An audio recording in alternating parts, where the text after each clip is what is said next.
नमस्कार दोस्तों, स्वागत है आपका इजी एजुकेशन में। मैं अमित आपका स्वागत करता हूं। दोस्तों, आज का जो हमारा टॉपिक है वह एक संवैधानिक पद से जुड़ा हुआ टॉपिक है, जिसको हम भारत का नियंत्रक एवं महालेखा परीक्षक के रूप में जानते हैं। इसे हम कैग के नाम से भी जानते हैं, भारत का महालेखा परीक्षक। तो दोस्तों, आज हम जानेंगे इनके बारे में कि क्यों इनके पद को बनाया गया है और इनके क्या कार्य होते हैं या शक्तियां इनकी होती है। तो दोस्तों, शुरू करते हैं। सबसे पहले बात करेंगे कि किस संविधान के अनुच्छेद के तहत इनके पद का सृजन किया गया है। बात करें तो अनुच्छेद 148 के तहत इनके पद का सृजन किया गया है, यानी कि भारतीय संविधान में अनुच्छेद 148 के तहत राज्य यानी कि भारत देश के लिए एक नियंत्रक और महालेखा परीक्षक की व्यवस्था की गई है। दोस्तों, ये कौन होते हैं, अब थोड़ा ही इनके बारे में बेसिक जानकारी हम लोग जान लेते हैं। बेसिक जानकारी के हिसाब से अनुच्छेद 148 के तहत इनके पद का सृजन किया गया है। ये भारत के व्यय का, देखिए, जब कोई भी गवर्नमेंट कोई भी एक्ट पारित करती है, चाहे वह राज्य स्तर पे हो या केंद्रीय स्तर पे हो, तब धन का व्यय होता है। अगर कोई परियोजना चल रही है, कोई परियोजना को मंजूरी दी गई है गवर्नमेंट के द्वारा, तो उसमें धन की निकासी होती है। तो धन के व्यय के लिए,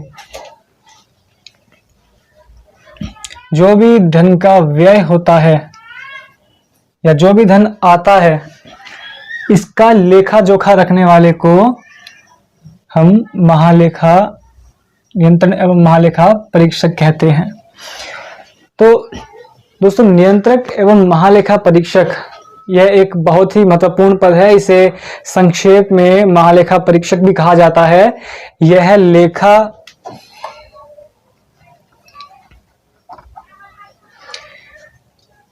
लेखा विभाग, लेखा परीक्षण व लेखा विभाग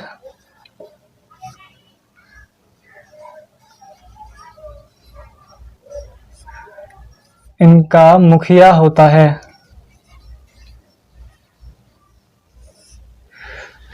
यानी जितने भी धन की निकासी हुई है या फिर कितना गवर्नमेंट आय व्यय चल रहा है, वो सारा कुछ इनके जिम्मे होता है। और दोस्तों, ये भारत, ये केंद्र, ये समझ लीजिए आप, ये केंद्र एवं राज्य दोनों के लिए एक ही होते हैं। ऐसा नहीं होता कि केंद्रीय लेवल पे अलग बनेगा और राज्य स्तर पे अलग बनेगा। दोनों के लिए जो भी लेखा जोखा होता है भारत की संचित निधि का, उनका ब्यौरा यही रखते हैं। भारत की संचित निधि और भारत की आकस्मिक निधि जो होती है,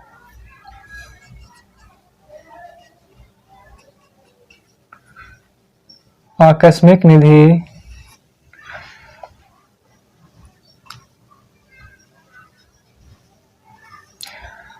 इन दोनों का लेखा जोखा इन्हीं के हाथ में होता है। एक और कई बार पूछ लिया जाता है एग्जाम में, जैसे डॉक्टर B.R. अम्बेडकर जो थे, डॉक्टर B.R. अम्बेडकर, इन्होंने कहा था कि भारत के नियंत्रक एवं महालेखा परीक्षक का जो पद है वह संवैधानिक दृष्टि से सबसे महत्वपूर्ण आधिकारिक पद है। ये एक लाइन याद रखिएगा, ये डॉक्टर भीमराव अंबेडकर जी ने कहा था। चलिए अब आगे हम देखते हैं इनकी नियुक्ति से जुड़े कुछ सवाल। इनकी नियुक्ति की अगर हम बात करते हैं,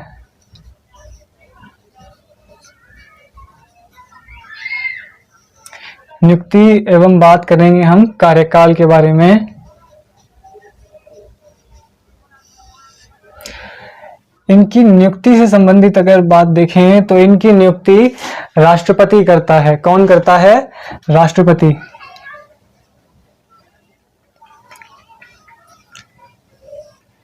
इनकी नियुक्ति मंत्री परिषद की सलाह से राष्ट्रपति द्वारा की जाती है। ये पूर्ण रूप से संसद के प्रति जवाबदेह होते हैं। राष्ट्रपति इनकी नियुक्ति करता है तथा राष्ट्रपति ही इन्हें, अगर कभी इस तरह के क्वेश्चन भी आ सकते हैं कि इनकी शपथ से जुड़े हुए, तो इन्हें जो शपथ होती है वह भी ये राष्ट्रपति के समक्ष ही लेते हैं। राष्ट्रपति के समक्ष ये शपथ भी लेते हैं। और अगर इन्हें अपने पद से इस्तीफा देना हो या पहले ही अपने कार्यकाल पूरा होने से पहले ही इन्हें अगर अपने पद को छोड़ना हो तो ये अपना इस्तीफा भी राष्ट्रपति को ही देंगे। ठीक है, अपना इस्तीफा भी ये राष्ट्रपति को ही सौंपते हैं।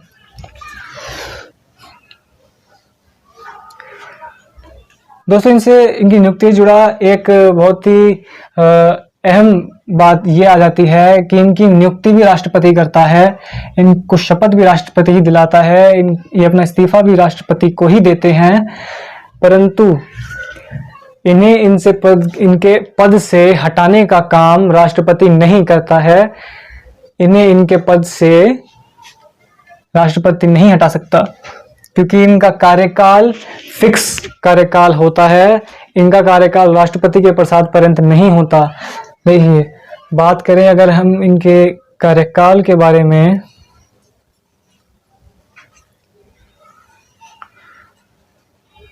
तो 6 वर्ष का इनका कार्यकाल होता है या फिर 65 वर्ष की आयु तक इनका कार्यकाल रहता है। अब इस बात को जरा आसानी से समझने की कोशिश करते हैं कि 6 वर्ष अथवा 65 वर्ष की आयु, 65 वर्ष की आयु, इसका मतलब दोस्तों देखिए, एग्जाम्पल के तौर पे हम समझते हैं। मान लीजिए कोई व्यक्ति इस पद के लिए नियुक्त किया जाता है जिसकी उम्र होती है 50 वर्ष। अगर वह व्यक्ति 50 वर्ष की आयु में इस पद पर नियुक्त किया जाता है और नियुक्ति के बाद 6 वर्ष का अपना कार्यकाल पूरा करने के बाद वह 56 वर्ष की आयु में सेवानिवृत्त हो जाएगा। परंतु अगर देखा जाए कि 65 वर्ष की आयु दी हुई है, अगर 60 वर्ष का कोई व्यक्ति अपने इस पद को धारण करता है तो 6 वर्ष के कार्यकाल के हिसाब से उसे 66 वर्ष पूरे करने होंगे, जो कि नामुमकिन है, क्योंकि संविधान में 65 वर्ष की आयु का प्रावधान किया गया है।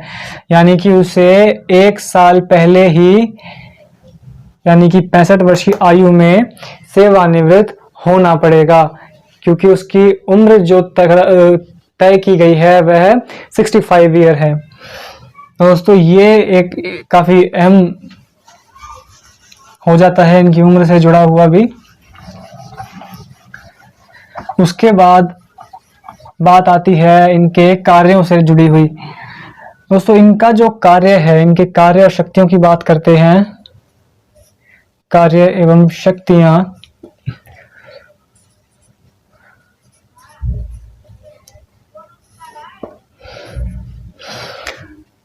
दोस्तों 2 अनुच्छेद आपको बहुत महत्वपूर्ण याद रखने हैं। पहला अनुच्छेद 148 का था, जिसके तहत इनके पद की व्यवस्था की गई है, और दूसरा जो अनुच्छेद है यह 149 का है, 149, जिसके तहत इनकी कार्य एवं शक्तियां आती हैं। अब बात करते हैं इनके कार्य एवं शक्तियों के बारे में। दोस्तों, पहला इनका सबसे ही कार्य यही हो जाता है कि भारत की संचित निधि या फिर राज्यों की, जो प्रत्येक राज्यों की संचित निधि तथा संघ शासित जो प्रदेश होते हैं, उनमें जो भी आय व्यय होता है उसका सारा लेखा जोखा ये इन्हीं के पास रखा जाता है। यानी कि भारत से प्रत्येक राज्य एवं प्रत्येक केंद्रीय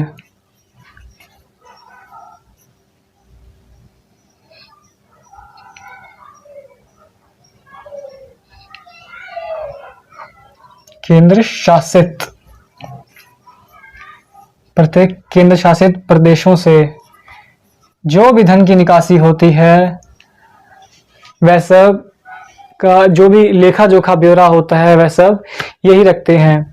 और दोस्तों इनके कार्य में एक अगला पॉइंट ये भी आता है कि इनका राष्ट्रपति, जब राष्ट्रपति इन्हें अगर एकदम से राष्ट्रपति को कोई जरूरत पड़ जाए या किसी राज्य के राज्यपाल को कोई लेखा जोखा से संबंधित कोई अगर प्रॉब्लम आ जाती है तो ये चाहे तो इनसे सलाह ले सकते हैं।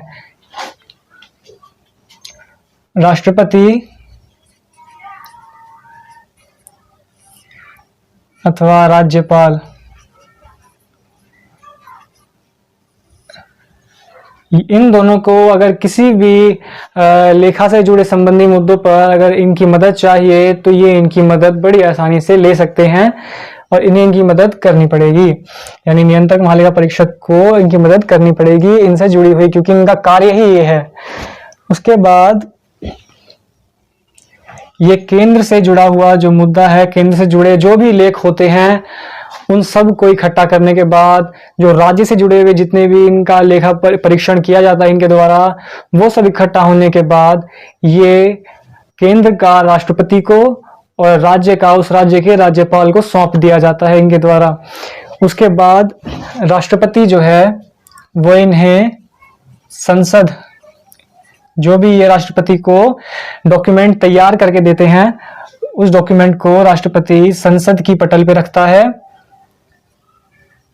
एवं राज्यपाल जो होता है वह इन्हें विधानमंडल की पटल पे रखता है, विधानमंडल की पटल पे रखता है। ये कार्य पूरा होने के बाद दोस्तों संसद की काफी सारी समितियां होती हैं, जिनमें से एक समिति है लोक लेखा समिति। नाम याद रखिएगा दोस्तों, लोक लेखा समिति, लोक लेखा समिति। दोस्तों कैग जो होते हैं इनको लोक लेखा समिति का आप मित्र की संज्ञा भी दी गई है, मित्र भी कह सकते हो, गाइड भी कह सकते हो, मार्गदर्शक भी कह सकते हो, क्योंकि इनके जो कार्य होते हैं वे कहीं ना कहीं इनसे जुड़े हुए होते हैं। इनका कार्य भी इन्हीं की तरह होता है। जब नियंत्रक महालेखा जो परीक्षक होता है वह रिपोर्ट राष्ट्रपति को या राज्यपाल को जब देता है, उसके बाद सभाओं में इनके ऊपर बहस जो होती है, इस पूरे ब्यौरे को देखने के बाद बहस होती है और इस ब्यौरे का जो पूरा जांच होती है इस ब्यौरे की, वो जांच का जिम्मा लेखा समिति का होता है। अगर इन्हें उसमें किसी भी प्रकार का कोई संदेह है तो ये कैग को बुला के अपना जो संदेह है, वो डाउट जो भी है इनका, वो क्लियर कर सकते हैं। इसी वजह से जो कैग होता है वो इनका मार्गदर्शक। ये याद रखने योग्य बातें हैं। कैग इनका 3-4 चीजें कभी भी पूछ सकते हैं, जैसे मित्र की संज्ञा भी दी गई है, मार्गदर्शक,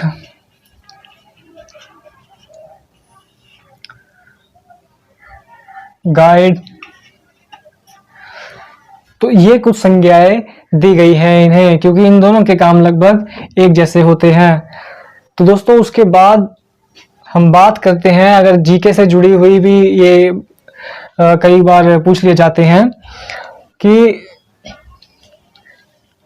भारत का प्रथम जो कैग है वे कौन थे, भारत के प्रथम जो कैग थे वे कौन थे। तो इसमें जो प्रथम थे और जो अभी चल रहे हैं वर्तमान में, इन दोनों का तो ध्यान रखना ही रखना है। तो जो प्रथम थे वो थे नरहरि राव। नरहरि राव, नरहरि राव हमारे भारत के प्रथम जो नियंत्रक महालेखा परीक्षक हैं वो थे। और वर्तमान में हमारे राजीव महर्षि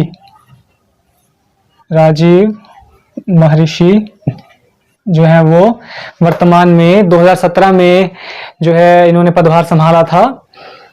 दोस्तों अगर बात करते हैं इनकी नियुक्ति को लेकर के, तो संविधान में इनकी योग्यता के लिए कोई खास वर्णन नहीं किया गया है। संविधान के तहत ये संसद के ऊपर कार्यभार दिया गया था। तो भारतीय प्रशासनिक सेवा के जो अधिकारी होते हैं वही इन्हीं पदों पर उन्हीं को जो है नियुक्त किया जाता है।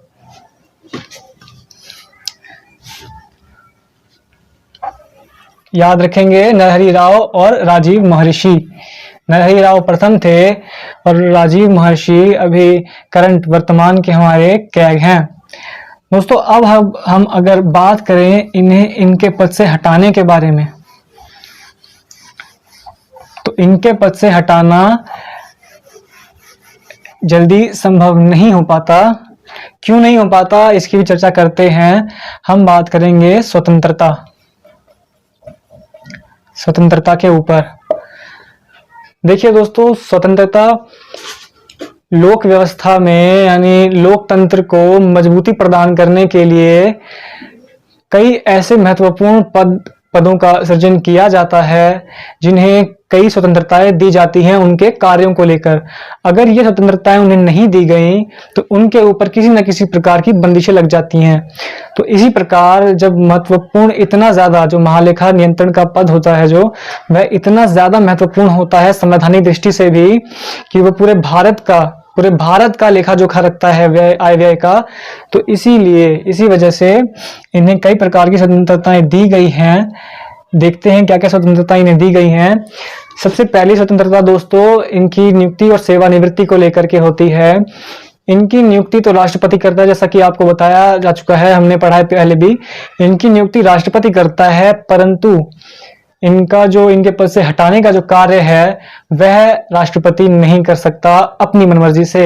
यानी कि ये राष्ट्रपति के प्रसाद पर्यंत अपने कार्य नहीं करते, यानी उनकी इच्छा से ये अपने पद से नहीं हट सकते, क्योंकि इनका काफी संवैधानिक महत्व होता है इनके पद का। इसी वजह से इनको हटाने के लिए इनकी नियुक्ति राष्ट्रपति ही करता है मंत्रिपरिषद की सलाह पे। पर इनको अगर इनके पद से हटाना होता है तो वह काम राष्ट्रपति नहीं कर सकता अकेले। इनको इनके पद से हटाने का कार्य जो है वह उसी प्रकार होता है जिस प्रकार एक सर्वोच्च न्यायालय के जज को उनके पद से हटाने का। यानी कि उसके लिए संसद में आपको दोनों सदनों में विशेष बहुमत की आवश्यकता होती है। इन्हें इनके पद से हटाने के लिए संसद के दोनों सदनों में प्रस्ताव पारित किया जाता है।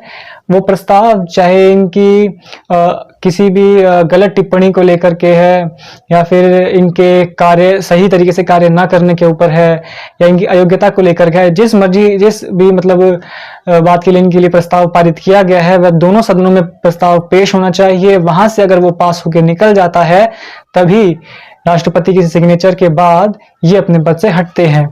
यानी कि सर्वोच्च न्यायालय के जज को हटाने की जो प्रक्रिया है उसी प्रकार, यानी संसद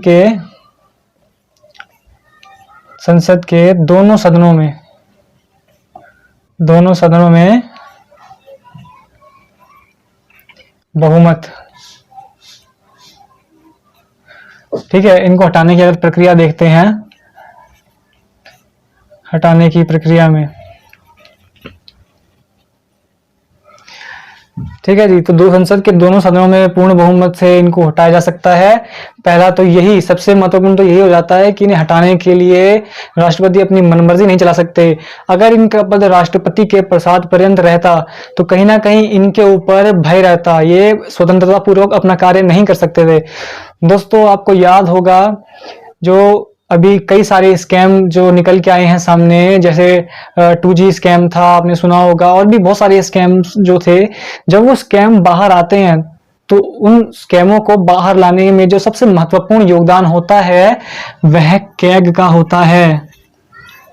सबसे महत्वपूर्ण योगदान कैग का होता है। ये सारे जितने भी आपने देखे हैं बाहर, जितने भी स्कैम लाए गए हैं लोगों की, जनता के सामने, ये सारे स्कैम यही बाहर लेके आते हैं। तो दोस्तों ये ध्यान रखने योग्य बात है। तो इनको निकालने के लिए एक प्रक्रिया अपनानी पड़ती है।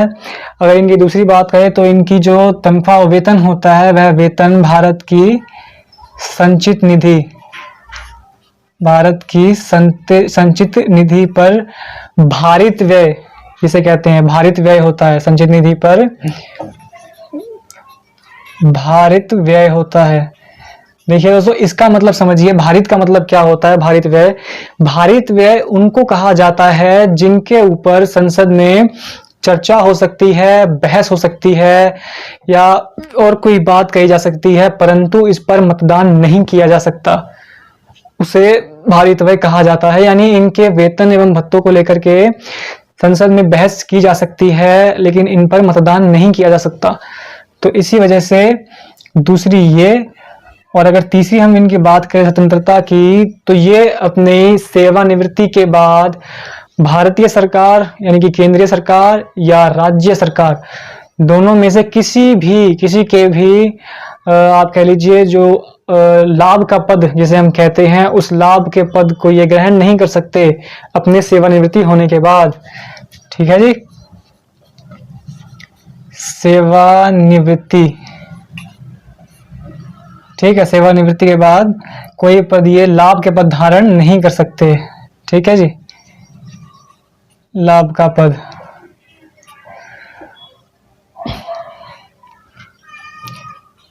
ये धारण नहीं कर सकते।